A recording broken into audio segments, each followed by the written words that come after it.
After a fight, my wife yelled, "You're a cheapskate. We're done." I stood in the middle of the ballroom, everyone staring at me. The old blind pianist told me, "Act like you're my grandson. My driver is coming. Your wife is going to regret leaving you for the richest woman in the ballroom. I'm glad to have you here. Follow my story until the end and comment the city you're watching from, so I can see how far my story has reached.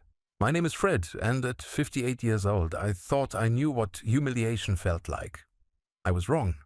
The Crystal Ballroom at the Grand View Hotel was everything Susan had dreamed of for our anniversary celebration. 25 years of marriage deserved something special, she said. The chandeliers cast warm light over tables draped in ivory silk, and the polished marble floor reflected the elegant crowd mingling beneath ornate ceiling moldings. Everyone looked like they belonged there except me. I stood near the bar, tugging at my rented tuxedo jacket that felt too tight across my shoulders. The fabric was stiff and unfamiliar, nothing like the comfortable flannel shirts I wore to my job at the hardware store. Susan had insisted I rent something appropriate for the occasion, though she'd made it clear my budget constraints meant we couldn't afford to buy. "Another ginger ale, sir?" The bartender's voice was polite but distant. I nodded, watching as he poured the golden liquid into a crystal glass that probably cost more than I made in a day. Around me, conversations flowed about vacation homes in the Hamptons, investment portfolios, and business deals worth millions.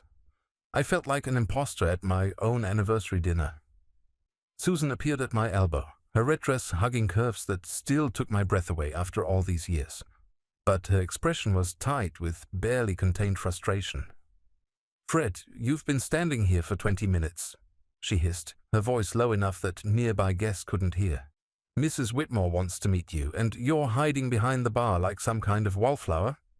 Eleanor Whitmore. I'd heard that name whispered reverently throughout the evening. The woman who owned half the commercial real estate in town, whose charity galas made the society pages, whose opinion could make or break social standing. Susan had been trying to get an introduction all evening. "I'm not hiding," I said quietly. "I just don't have much to say to these people." Susan's perfectly applied lipstick couldn't hide the thin line her mouth had become. "That's exactly the problem, Fred. You never try. You just stand there in your discount clothes with your cheap drinks, acting like you're too good for everyone else." The words stung because there was truth in them. I did feel out of place here, surrounded by wealth I couldn't comprehend, let alone compete with. But I wasn't acting superior. I was trying to be invisible. "Susan, please. Can we just enjoy our dinner? You look beautiful tonight, and I thought this was supposed to be about us." She let out a sharp laugh that made several heads turn in our direction. "About us?" Fred, look around. "This is about being somebody, about making connections, about not being embarrassed to introduce my husband to people who matter." The conversation at nearby tables had quieted, and I could feel eyes on us. My face burned with the familiar heat of embarrassment, the same feeling I'd carried since childhood when other kids had nicer clothes and bigger lunches than I did. "I work hard," I said, my voice barely audible. "I've provided for you for 25 years. Maybe I'm not rich, but I've never let you down." "Provided." Susan's voice rose another notch. "Fred, we live in a 2-bedroom ranch house that we're still paying off. I drive a car that's 8 years old, and you think taking me to Olive Garden twice a month is fine dining. Meanwhile, Eleanor Whitmore just told me about her winter home in Aspen, and I had to pretend we had vacation plans more exciting than camping in state parks." Each word landed like a physical blow. I'd been proud of our little house, proud that we'd never missed a mortgage payment despite my modest income. I thought the camping trips were romantic, a chance to reconnect away from the pressures of daily life. Apparently, I'd been wrong about a lot of things. "What do you want me to do, Susan? I can't change what I am. I'm not a businessman or an investor. I fix things. I help people with their repairs and their problems, and I'm good at what I do." "Good at what you do?" Her voice cracked like a whip. "Fred, you're a clerk at a hardware store. You've been a clerk for 15 years. You have no ambition, no drive to be anything more than ordinary." The ballroom had gone silent around us. Even the string quartet seemed to pause between songs. I could see Eleanor Whitmore watching us from her table, her silver hair perfectly styled, her diamond earrings catching the light as she leaned forward to hear better. "Susan, please." Not here. But something had broken loose in my wife. 25 years of resentment pouring out like water from a burst dam. Not here? When, Fred? When is the right time to talk about how you've never wanted anything more than mediocrity? When is the right time to discuss how embarrassed I am to tell people what my husband does for a living? Tears welled in my eyes and I hated myself for it. Real men weren't supposed to cry, especially not in front of a room full of strangers who already looked down on them. I love you, I whispered, as if those 3 words could somehow repair what was breaking between us. Susan stared at me for a long moment, and I saw something die in her eyes. When she spoke again, her voice was cold and final. You're a cheapskate, Fred. You've always been a cheapskate, and you always will be. I can't do this anymore. We're done. She turned and walked away, her heels clicking against the marble, floor like a countdown to my destruction.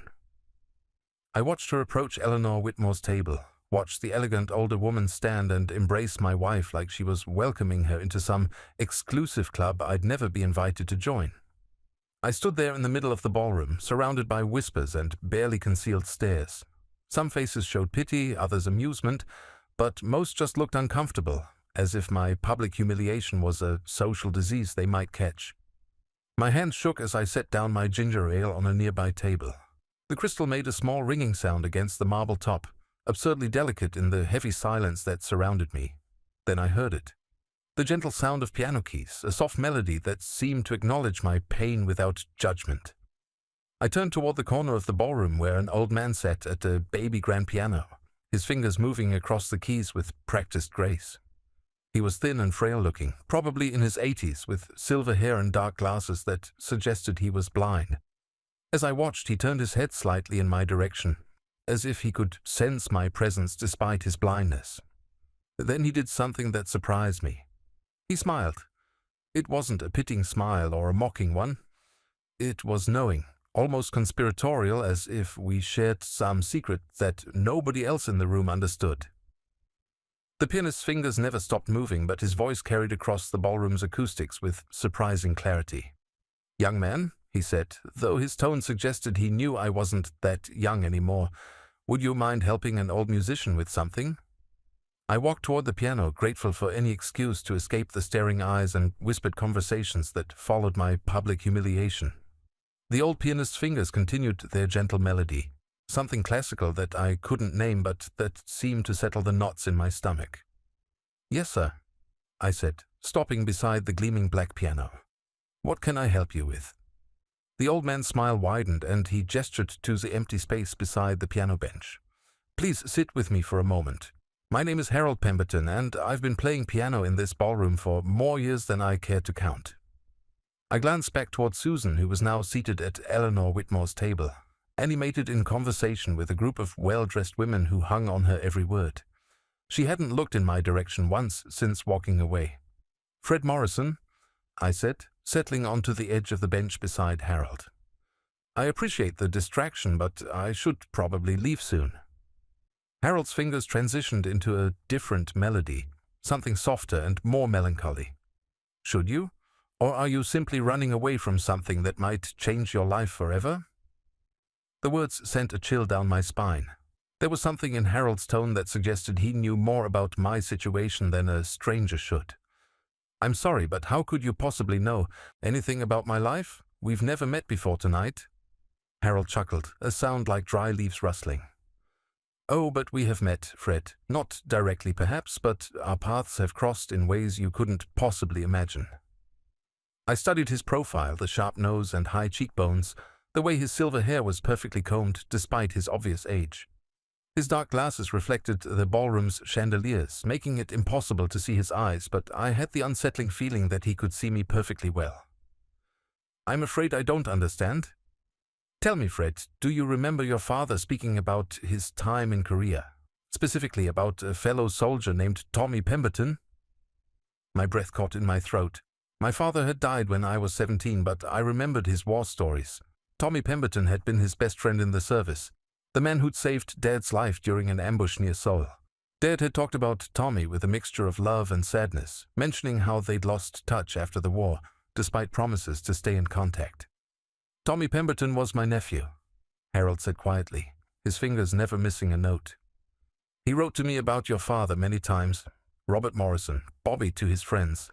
A good man who deserved better than what life handed him. I felt dizzy, as if the ballroom was spinning around me. That's impossible. You couldn't know that. Bobby worked construction his whole life, broke his back to provide for his family. Tommy told me about the letters your father sent after the war, about how he married a sweet girl named Martha, had a son named Fred who was born in 1965. Each detail hit like a physical blow. My mother's name was Martha. I was born in 1965. But this information wasn't exactly secret. Anyone could have researched it. What are you trying to tell me? I asked, though part of me already suspected the answer would change everything. Harold's playing shifted again, becoming more complex, more urgent. I'm trying to tell you that your father saved my nephew's life, and Tommy never forgot that debt. Before he died 3 years ago, he made me promise to find Bobby Morrison's son and make sure he knew the truth about his family's history. What truth? The truth that your father was too proud and too stubborn to claim what was rightfully his. The truth that you've been living like a poor man when you're anything but poor. My heart hammered against my ribs. Around us the ballroom continued its elegant dance, but I felt like I was trapped in some surreal nightmare where nothing made sense. I don't understand what you're saying. Harold turned toward me slightly, and I caught a glimpse of keen intelligence behind his dark glasses. Your father owned property, Fred. Lots of property. He bought land in the 1960s when it was cheap, thinking he was making smart investments for his family's future. But when he died suddenly of that heart attack, the paperwork was scattered, the deeds were filed in different counties, and your mother was too grief-stricken to sort through it all. My mother never mentioned any property, because she didn't know about most of it. Your father kept his investments private, thinking he'd have time to organize everything properly before he passed. He was only 47 when he died, Fred. He thought he had decades left to build something for his family. I thought about my childhood after Dad's death. Mom struggling to keep up with bills, working 2 jobs just to maintain our small house, the way she'd aged 10 years in the span of 1. If there had been property, surely she would have known. Even if that were true, it would be too late now. It's been 41 years since Dad died. Harold's smile became mysterious, almost mischievous. Not necessarily.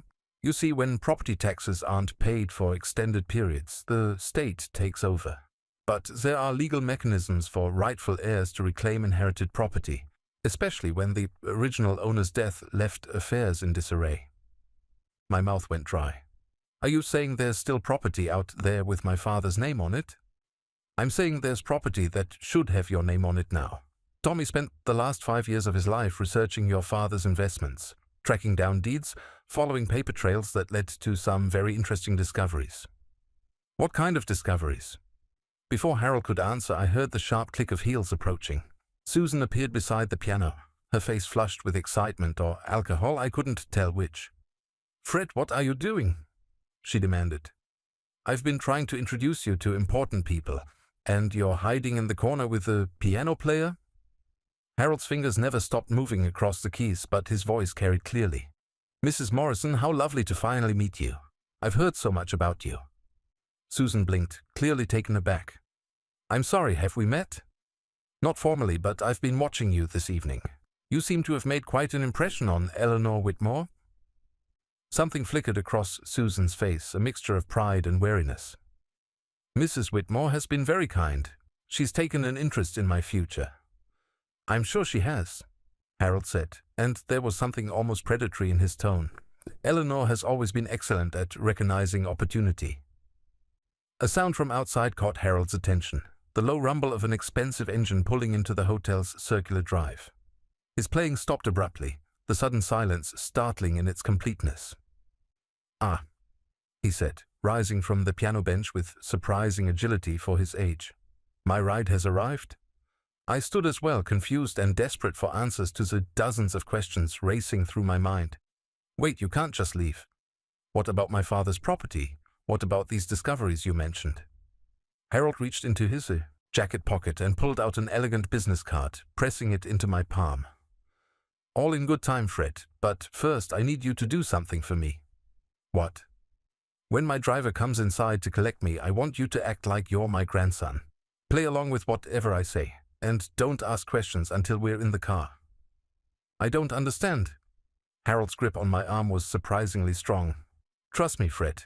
In about 2 minutes, everything you thought you knew about your life is going to change, and your wife." He glanced toward Susan, who was still standing there looking confused and slightly annoyed. "Your wife is going to realize she made a terrible mistake tonight." The ballroom doors opened, and a man in a crisp black suit entered, scanning the room with professional efficiency. He was tall and broad-shouldered, with the kind of bearing that suggested military or security training. When his eyes found Harold, he nodded and began walking toward us. "Remember," Harold whispered urgently, "you're my grandson. Follow my lead." Susan stepped closer to me, her confusion deepening. "Fred, what is going on? Who is this man?" The driver approached our group, his expression respectful but unreadable. "Mr. Pemberton, sir. The car is ready whenever you are." Harold smiled broadly, reaching out to pat my shoulder with grandfatherly affection. "Thank you, James. I was just telling my grandson Fred here about the evening's entertainment. Weren't you enjoying the music, grandson?" The word hit the air like a thunderclap. Susan's mouth fell open, and I could see Eleanor Whitmore turning in her chair at her table, suddenly paying very close attention to our corner of the ballroom. "Yes," I heard myself say, though my voice sounded strange to my own ears. "It was beautiful, grandfather." Harold beamed as if I'd just given him the greatest gift in the world. "Wonderful. James, would you mind if Fred joined us for the ride home? I have so much I want to share with him about the family." The Bentleys that waited outside the Grandview Hotel was not what I expected. The midnight blue sedan gleamed under the hotel's entrance lights, its chrome details catching reflections like jewelry. James held the rear door open with the practiced ease of someone accustomed to serving wealthy clients, and I found myself sliding across leather seats that probably cost more than my monthly salary. Harold settled beside me with a satisfied sigh, tapping his fingers against his knee, as James closed the door and moved around to the driver's seat. Through the tinted windows, I could see Susan standing in the hotel's entrance, her face a mixture of confusion and something that looked suspiciously like panic. "Don't look back, Fred," Harold said quietly as the car pulled away from the curb. "Tonight is about moving forward." The interior of the Bentley was like stepping into another world. Soft ambient lighting, polished wood trim, and the kind of silence that only comes with serious money. I ran my hand along the leather seat, trying to process what had just happened. "I need you to explain what's going on," I said, my voice barely above a whisper. "Why did you want me to pretend to be your grandson? And what did you mean about my father's property?" Harold turned toward me, and in the car's dim lighting I could see him more clearly than I had in the ballroom. His face was lined with age, but there was a sharpness to his features that spoke of intelligence and determination. Behind his dark glasses, I caught a glimpse of eyes that seemed far too knowing for comfort. "Your father, Robert Morrison, was my nephew Tommy's best friend and the man who saved his life in Korea. When Tommy came home from the war, he couldn't stop talking about Bobby Morrison. How brave he was, how loyal, how he deserved so much more than the hand life had dealt him. I thought about the few photos I had of my father in his military uniform, young and serious-faced, standing with other soldiers whose names I'd never known. Tommy Pemberton had been just another name in Dad's war stories, but apparently the connection had run much deeper than I'd realized. "Tommy made a promise to your father," Harold continued. "If anything ever happened to Bobby, Tommy would look after his family. When your father died so young, Tommy tried to find you and your mother, but you'd moved and there was no forwarding address. It took him years to track down where you'd gone." "My mother moved us to Michigan after Dad died," I said. "She thought a fresh start would help with the grief." "Exactly. And by the time Tommy found you, you were 18 and had already enlisted in the army yourself. Tommy decided to wait, to let you live your own life.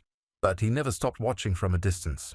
He never stopped researching what your father had left behind." The car glided through the city streets, past neighborhoods I recognized and others that were clearly beyond my social circle.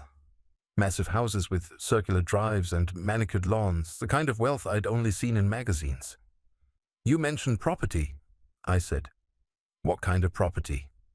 Harold reached into his jacket and pulled out a manila folder, thick with documents. Your father was smarter than anyone gave him credit for, Fred. While other men his age were spending their paychecks on beer and cars, Bobby was buying land, small parcels, mostly rural, in counties where property was cheap and no one thought it would ever be worth anything. He opened the folder, and even in the car's dim light, I could see photocopied deeds, survey maps, and official-looking documents with my father's signature scrawled across the bottom. 1962 through 1968, Harold said, pointing to dates on various papers. Your father bought 11 separate parcels of land across 3 counties. He paid between $500 and $2,000 per parcel, depending on the size and location. That doesn't sound like much money. Harold's smile was enigmatic. It wasn't much money then, Fred. But land has a funny way of appreciating in value, especially when suburban sprawl starts reaching into rural areas. My heart began to race as the implications sank in. Are you saying this land is worth more now? I'm saying that 3 of your father's parcels are now located in what became the Millbrook Shopping Center. 2 others are part of the Riverside Industrial Park. And the remaining 6 parcels sit directly in the path of the new interstate bypass that's scheduled to break ground next year. The folder trembled in my hands as I stared at the documents. Shopping centers, industrial parks, interstate highways. These were the kinds of developments that turned worthless farmland into gold mines. How much? I whispered. Conservatively, based on recent comparable sales and development projections, we're looking at somewhere between $8 and $12 million. The number hit me like a physical blow. $8 to $12 million. I thought about my 2-bedroom ranch house with its mortgage that still had 15 years left on it. I thought about my 8-year-old car and my job at the hardware store where I made $37,000 a year. I thought about Susan calling me a cheapskate in front of a room full of strangers. That's impossible, I said. If my father owned all this land, where has it been for 41 years? Why haven't I been paying property taxes? Why didn't my mother know about it? Because your father was planning to tell her everything when he turned 50, Harold said gently. He wanted to surprise her, to present her with financial security she'd never dreamed of. But he died at 47, and the paperwork was scattered across multiple filing systems in different counties. Your mother was grieving and overwhelmed, and the legal system wasn't as interconnected then as it is now. What happened to the property? The counties eventually took possession for unpaid taxes, but here's where it gets interesting.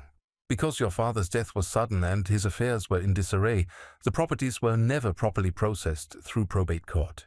They're in a legal limbo, technically owned by the state, but with unclear title history. My head was spinning. What does that mean? It means that with proper legal representation, a direct heir can petition for restoration of ownership, especially when the original owner's death prevented normal estate processing. Tommy spent years researching the legal precedents, and he found dozens of cases where inherited property was successfully reclaimed decades after the original owner's death. I stared out the window, watching expensive neighborhoods give way to even more expensive ones. Everything I thought I knew about my life, about my family's history, about my own worth, was crumbling and rebuilding itself with each word. Harold spoke. Why didn't Tommy contact me directly? Why work through you? Harold's expression grew sad. Because Tommy died 3 years ago, Fred. Cancer. But before he passed, he made me promise to find you and make sure you knew the truth. He felt he owed it to your father's memory. I still don't understand why you wanted me to pretend to be your grandson back at the hotel. Because, my dear boy, your wife isn't the only one who's been watching you tonight. Eleanor Whitmore has been taking a very keen interest in your conversation with Susan. A chill ran down my spine. What do you mean? Harold leaned closer, his voice dropping to barely above a whisper. Eleanor Whitmore has made a fortune over the years by befriending struggling wives, offering them advice about divorce settlements, and then purchasing their husbands' assets at below-market prices during forced sales. She's done it dozens of times. You're saying she's deliberately trying to break up marriages? I'm saying she's very good at recognizing when marriages are already breaking apart, and she's excellent at positioning herself to profit from the aftermath. Your wife's very public outburst tonight was exactly the kind of opportunity Eleanor looks for. My phone buzzed in my pocket. A text message from Susan. Where are you? People are asking questions. Eleanor wants to know about the old man you were talking to. Harold noticed me reading the message. She's curious now, isn't she? Wondering who I am, why my driver picked you up in a Bentley, why I claimed you as my grandson. Why did you do that? Because I wanted Eleanor to see you differently. I wanted her to wonder if maybe she'd misjudged the situation. I wanted your wife to start asking questions about what she might not know about her husband. But I'm not your grandson. I'm still just Fred Morrison, who works at a hardware store and can barely afford the mortgage on a modest house. Harold patted my shoulder with grandfatherly affection. Not for much longer, my boy. Tomorrow morning we're going to pay a visit to the law offices of Pemberton, Walsh and Associates. My nephew Tommy may be gone, but his law firm is still very much in business, and they've been waiting 3 years to meet Robert Morrison's son. The car began to slow, and I realized we were pulling into the circular drive of a mansion that looked like something out of a movie. Tall white columns, perfectly manicured grounds, and enough windows to suggest rooms I couldn't even imagine. "This is your house?" I asked, awestruck. Harold chuckled. "One of them. When you've been playing piano in hotel ballrooms for 60 years and investing wisely, you accumulate a few comfortable places to live. You're not just a hotel pianist." "Oh, but I am, Fred. I've played piano in that ballroom every Friday and Saturday night for 6 decades. It's amazing what you can learn about people when they think you're just part of the furniture. It's amazing what kinds of conversations happen around a blind old piano player who seems harmless and invisible." The car stopped and James appeared to open our door. As I stepped out onto the pristine driveway, Harold placed a firm hand on my arm. "Tomorrow, Fred, you're going to discover that everything you thought you knew about your life was wrong. But tonight I want you to call your wife and tell her you'll be staying with your grandfather Harold for the evening. She'll never believe that story." Harold's smile was perfectly wicked. "Trust me, my boy. After tonight, your wife is going to believe whatever explanation makes her feel less foolish for walking away from a multimillionaire." I woke up in a bedroom larger than my entire living room at home, surrounded by mahogany furniture that probably cost more than my annual salary. The morning light filtered through silk curtains, casting everything in a golden glow that made the previous evening feel like some impossible dream. But the manila folder on the bedside table proved it had all been real. 11 property deeds with my father's name, survey maps showing parcels of land worth millions, and legal documents that could change my life forever. A soft knock at the door interrupted my thoughts. "Mr. Morrison?" It was James, Harold's driver, though this morning he was dressed more casually in a polo shirt and slacks. "Mr. Pemberton asked me to let you know breakfast is ready and your attorney will be here at 10 o'clock. "My attorney?" The words sent a thrill of disbelief through me. 24 hours ago I couldn't have afforded to consult a lawyer about a parking ticket. I dressed in the same clothes from the night before and made my way downstairs, following the sound of classical music and the aroma of coffee. Harold's house was even more impressive in daylight, with oil paintings lining the hallways and enough antique furniture to stock a museum. I found Harold in a sun-drenched breakfast room, reading a newspaper while nibbling on what looked like eggs Benedict prepared by a professional chef. "Ah, Fred," he said, looking up with a warm smile. "I trust you slept well. Maria prepared breakfast, and I took the liberty of having James retrieve some fresh clothes for you from Nordstrom. They're hanging in your room. You bought me clothes? Consider it an investment in your future image," Harold said with a wink. "When you meet with the attorneys this morning, I want you looking like a man who belongs in their offices, not like someone who needs their charity." I sat down across from him, still struggling to process the magnitude of what was happening. "Harold, I need to ask you something, and I want a completely honest answer." "Of course." "Is this real? The property, the money, the possibility that I'm actually wealthy, or is this some elaborate joke?" Harold set down his newspaper and removed his dark glasses, revealing sharp blue eyes that seemed far too perceptive for someone who claimed to be blind. "You can see," I said, startled. "Legally blind, not completely blind," he corrected.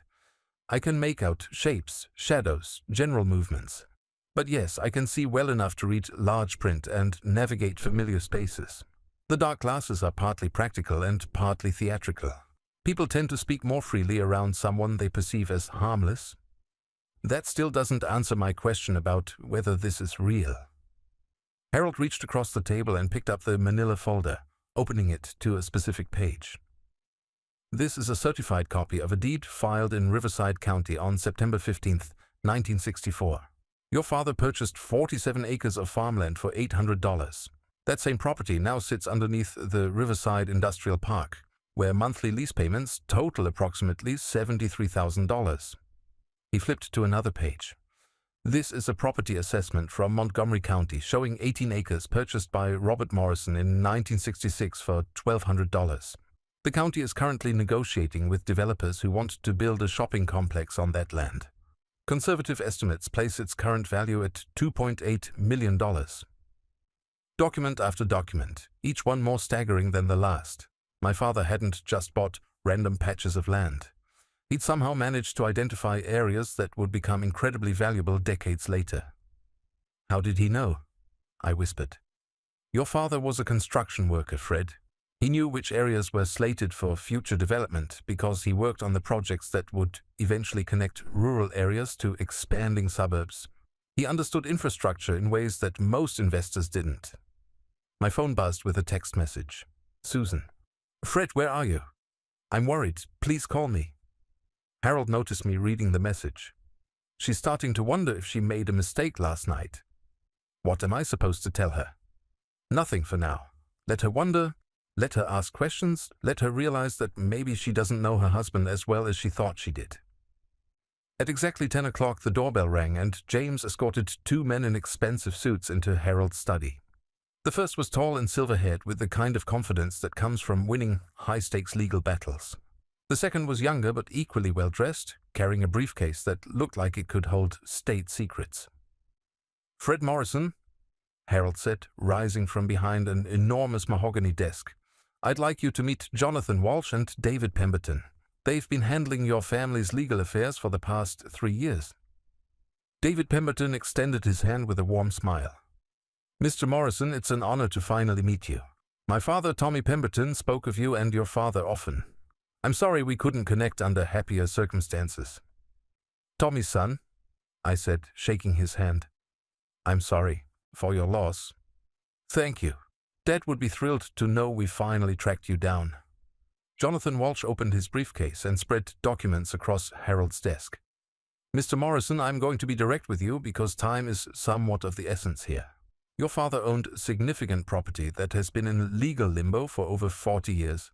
Under normal circumstances, reclaiming inherited property after such a long period would be nearly impossible.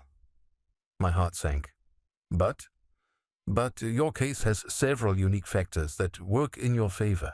First, your father's death was sudden and prevented normal probate proceedings.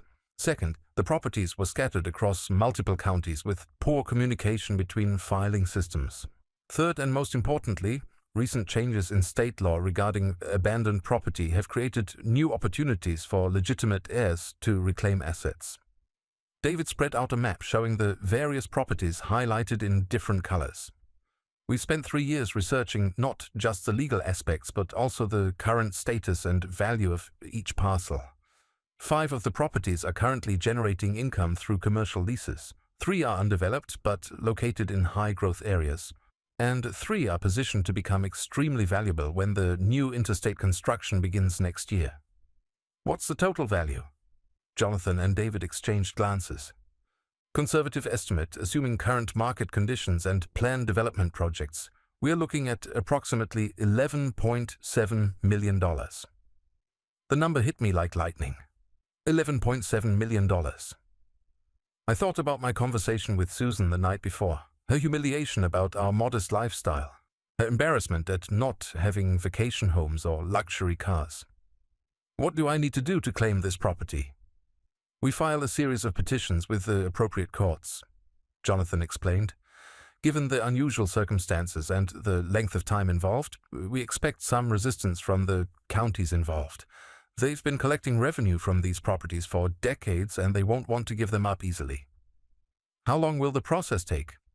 If everything goes smoothly, 6 to 8 months. If the counties decide to fight, it could take 2 years or more. And how much will this cost? David smiled. Dad left specific instructions about that. He established a legal fund to cover all costs associated with reclaiming your father's property. You won't pay a penny unless and until we successfully restore your ownership. I stared at the documents spread across the desk, each one representing a piece of my father's dreams for his family's future. Dreams that had been buried with him but were now rising from the dead like something out of a fairy tale. There's one more thing, Harold said from behind the desk. Something we need to discuss before you make any decisions about how to proceed. What's that? Your wife's conversation with Eleanor Whitmore last night didn't end when you left the ballroom. They talked for another 2 hours, and Eleanor has made Susan a very interesting proposition. My blood ran cold. What kind of proposition? Jonathan cleared his throat. Eleanor Whitmore has offered to provide Mrs. Morrison with legal representation in a divorce proceeding, along with financial backing to ensure she receives the maximum possible settlement. She wants to help Susan divorce me? She wants to help Susan divorce a man she believes is worth very little, so she can then purchase any assets at below-market prices during the settlement process. Harold clarified. It's a strategy she's used many times before. David leaned forward. The problem is, if Mrs. Morrison files for divorce before we complete the property restoration process, any assets we recover could become part of the marital estate. She could potentially claim half of everything. Half of $11.7 million, I said slowly. Exactly. Which means we need to move quickly and quietly. If Eleanor Whitmore discovers what we're doing, she'll advise your wife to file for divorce immediately and then fight to delay our property claims until after the divorce settlement is finalized. My phone buzzed again. Another text from Susan. Fred, I know you're angry, but we need to talk. Eleanor thinks I should consider my options. Harold read the message over my shoulder. She's already taking Eleanor's advice. The question is, Fred, are you ready to fight for what's rightfully yours? I looked around the room at these men who had spent years working to restore my family's legacy, who had tracked me down and offered to give me back a fortune I never knew existed. I thought about my father, working construction jobs and buying land with the hope of creating a better life for his family. What do I need to sign? The documents were signed, the legal machinery was in motion, and I was officially the plaintiff in 11 separate property restoration cases that could make me a multimillionaire. But as I sat in Harold's study, surrounded by evidence of my father's hidden legacy, all I could think about was the woman I'd been married to for 25 years. We need to discuss your wife's situation more thoroughly, Jonathan Walsh said, settling back into his leather chair. Eleanor Whitmore isn't just offering Susan legal advice. She's making a strategic investment. David Pemberton pulled out another file, this one marked with Susan's name.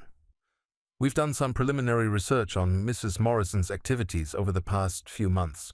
The pattern suggests this divorce isn't as spontaneous as it appeared last night. My stomach lurched. What do you mean? Your wife has been meeting with Eleanor Whitmore for approximately 6 weeks, David said, opening the file to reveal photographs, restaurant receipts, and what looked like phone records. They've had lunch together 8 times, and Mrs. Morrison has visited Eleanor's office on 3 separate occasions. How do you know all this? Harold leaned forward from behind his desk. When you've spent 60 years observing wealthy people in social settings, you develop certain resources. Eleanor Whitmore's activities are of interest to many people in this city, and not all of them are friendly toward her business practices. Jonathan spread out copies of what appeared to be legal documents. 3 weeks ago, your wife consulted with a divorce attorney. She didn't file any papers, but she did request a preliminary assessment of what she might expect from a divorce settlement. The words felt like physical blows. She's been planning to leave me for weeks? It appears so, and Eleanor Whitmore has been coaching her through the process, likely in exchange for first rights to purchase any assets that come up for sale during the divorce proceedings. I thought back over the past few weeks, searching for signs I might have missed. Susan had been distant, distracted, spending more time on her phone than usual. I'd attributed it to stress from planning our anniversary dinner, but apparently she'd been planning something entirely different. There's more, David said gently. Your wife has also been researching your employment history, your financial records, and your family background. She's been building a case for why she deserves a larger settlement based on the sacrifices she claims to have made during your marriage. What kind of sacrifices? Harold pulled out a stack of what looked like printed emails. According to these communications between Susan and Eleanor, your wife believes she's entitled to compensation for 25 years of supporting a husband with no ambition, no drive to succeed, and no prospects for financial improvement. Each word was like a knife twisting in my chest. I'd spent our entire marriage believing that Susan loved me despite my modest circumstances, that she valued our simple life together, that she was content with what we'd built as a team. She's been documenting everything, Jonathan continued. Your salary history, your spending habits, even photographs of your house and car to demonstrate what she calls the lifestyle limitations imposed by your husband's lack of professional growth. I picked up one of the printed emails, reading Susan's words in black and white. Fred has never shown any ambition beyond his current position. I've spent 25 years encouraging him to pursue better opportunities, but he seems content with mediocrity. I deserve better than a life limited by his unwillingness to grow. Another email. Eleanor thinks I could get substantial alimony based on the years I've invested in a marriage that has provided no financial security. She says I'm still young enough to start over with someone who can give me the life I deserve. And another. I'm tired of being embarrassed by my husband's job, his clothes, his complete lack of social sophistication. Eleanor introduced me to her circle, and I finally understand what I've been missing. I set the papers down with shaking hands. How long have you known about this? We discovered the connection between Susan and Eleanor 3 days ago, Harold said. It's one of the reasons we decided to approach you when we did. If Susan had filed for divorce before we found you, recovering your father's property would have become infinitely more complicated. So everything last night, the public humiliation, calling me a cheapskate, that was all planned? We believe Eleanor coached her to create a public scene that would justify her decision to leave you, David said. Witnesses to your wife's dissatisfaction would support her claims in divorce court. The betrayal cut deeper than anything I'd ever experienced. Not just the planned divorce, but the calculated cruelty of it all. Susan hadn't just fallen out of love with me. She'd systematically built a case against our entire marriage while pretending everything was normal. My phone buzzed with another text. Fred, please come home. I'm scared and confused. Last night got out of hand. We need to talk about our future. I showed the message to Harold, who smiled grimly. She's having second thoughts. The fact that you left with a wealthy man in a Bentley has her questioning whether she knows the whole story. What should I do? Go home, Jonathan advised. Act normally. Don't mention the property. Don't mention what you've learned about her meetings with Eleanor. Let her dig her own grave deeper. I don't know if I can pretend everything is okay. Harold stood and walked around the desk, placing a fatherly hand on my shoulder. Fred, your wife has spent weeks documenting what she sees as your failures. She's prepared to humiliate you in court, to claim that you've wasted her life and that she deserves compensation for her suffering. The question is, are you going to let her get away with it? What are my alternatives? David pulled out a fresh set of documents.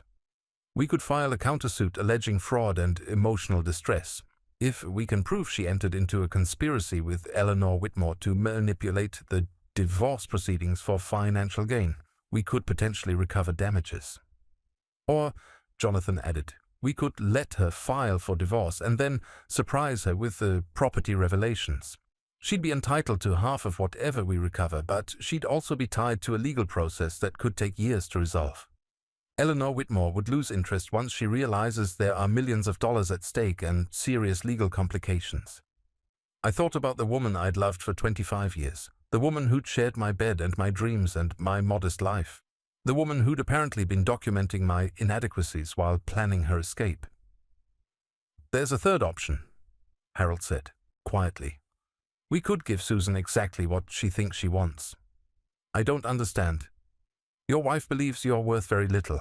She's preparing to divorce a man she sees as a failure, someone who will never amount to anything significant. Eleanor Whitmore is interested in Susan because she thinks you're easy prey. Harold walked to his window, looking out at the manicured grounds of his estate. What if we let them proceed with their plans? What if we let Susan file for divorce, split your current assets according to her expectations, and then proceed with the property recovery after the divorce is finalized? She'd get half the house and half my savings account, which isn't much, I said slowly. Exactly. A few $1,000s in savings, half the equity in a modest house, maybe some alimony based on your current salary. Eleanor would purchase any assets at below-market prices. Susan would walk away with what she considers adequate compensation for her suffering, and then I'd be free to claim my father's property without having to share it with someone who betrayed me. Jonathan nodded approvingly. It's risky because divorce proceedings can be unpredictable, but if we time everything correctly, your wife could end up with a settlement based on assets worth maybe $50,000 instead of half of $11.7 million. But I'd have to let her divorce me. I'd have to let her think she's winning. Fred, Harold said, turning back from the window, your wife stopped being your partner the moment she started documenting your failures for Eleanor Whitmore. She stopped being your ally when she began planning your humiliation in divorce court. The question isn't whether you should let her divorce you. The question is whether you want justice or just revenge. I stood up and walked to the window beside Harold, looking out at a world that had changed completely in the space of 24 hours. Somewhere out there, Susan was waiting for me to come home so she could continue her performance as a confused and wounded wife. Somewhere out there, Eleanor Whitmore was planning how to profit from my destruction. What's the difference between justice and revenge? I asked. Harold smiled, and for the first time since I'd met him, the expression was genuinely warm instead of calculated. Justice is getting what you deserve. Revenge is making sure they get what they deserve. I pulled out my phone and typed a response to Susan. I'll be home soon. We definitely need to talk about our future. As I hit send, I realized that my wife had no idea how right she was. We definitely needed to talk about our future, just not in the way she expected. Gentlemen, I said, turning back to the lawyers, let's discuss timing. 6 months later, I stood in the law offices of Pemberton, Walsh and Associates, holding the final court order that officially restored ownership of all 11 properties to the Morrison estate. The legal battles had been intense, with 3 different counties fighting the restoration, but Jonathan and David had prevailed in every case. The divorce had been finalized 2 weeks earlier. Susan received exactly what she'd expected. $22,000 from our savings account, half the equity in our modest house, and monthly alimony payments based on my hardware store salary. Eleanor Whitmore had purchased the house at below market value, just as Harold had predicted, and Susan had walked away feeling vindicated and financially secure. She had no idea that the man she divorced for being a failure was now worth $12.3 million. The Riverside Industrial Park lease payments alone will generate approximately $78,000 monthly, David said, reviewing the final paperwork. The Montgomery County properties are scheduled for development starting next spring, which should increase their value substantially. And the interstate project has been approved, which means the remaining parcels will likely triple in value over the next 5 years. I nodded, but the numbers still felt surreal. A year ago, I'd been counting pennies to afford a dinner at Olive Garden. Now I was earning more in a month than I'd previously made in 2 years. What about the tax implications? I asked. Jonathan smiled. The property restoration is treated as an inheritance rather than income. So there's no immediate tax liability. Once we start selling parcels or collecting lease payments, we'll structure everything through a family trust to minimize your tax burden. My phone buzzed with a text message. I glanced at it and couldn't help but smile. Good news, Harold asked from across the conference table. Susan just sent me a photo of her new apartment.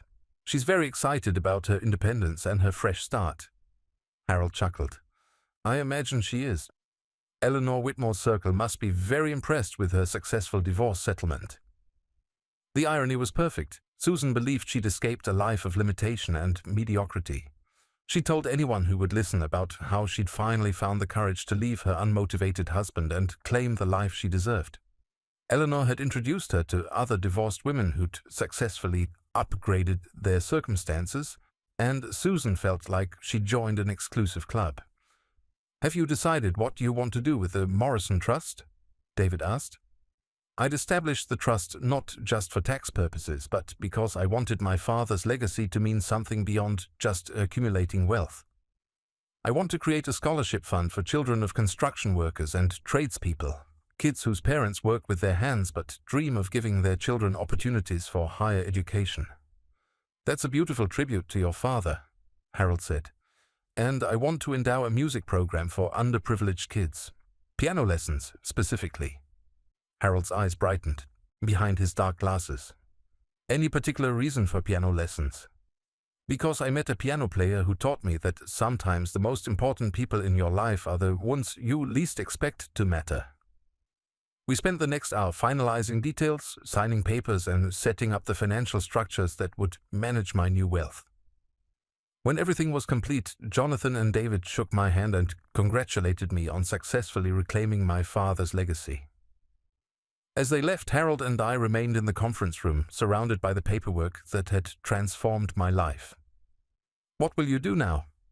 Harold asked. "I bought a house," I said. "Nothing too extravagant, but it has a beautiful view of the lake and enough space for a workshop where I can build furniture.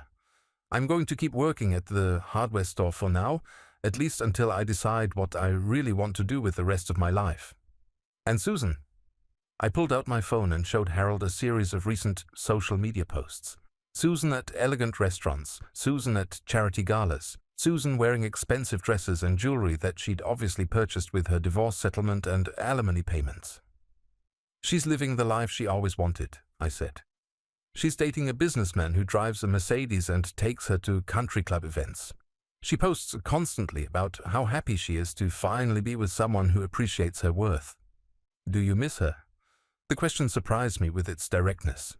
I thought about it carefully, examining my feelings with the honesty that the past year had taught me. "I miss the woman I thought she was," I said finally. "I miss the marriage I believed we had. But the real Susan, the woman who documented my failures and planned my humiliation. No, I don't miss her at all." Harold nodded approvingly. "Grief is appropriate, Fred. You lost something real when you discovered the truth about your wife. But don't confuse grief for what was lost with regret for what you've gained." My phone buzzed again. This time it was a message from my new neighbor, a widow named Margaret, who'd brought me homemade cookies when I moved in, and who'd somehow convinced me to join her book club despite my protests that I wasn't much of a reader. "Dinner tonight?" her text read.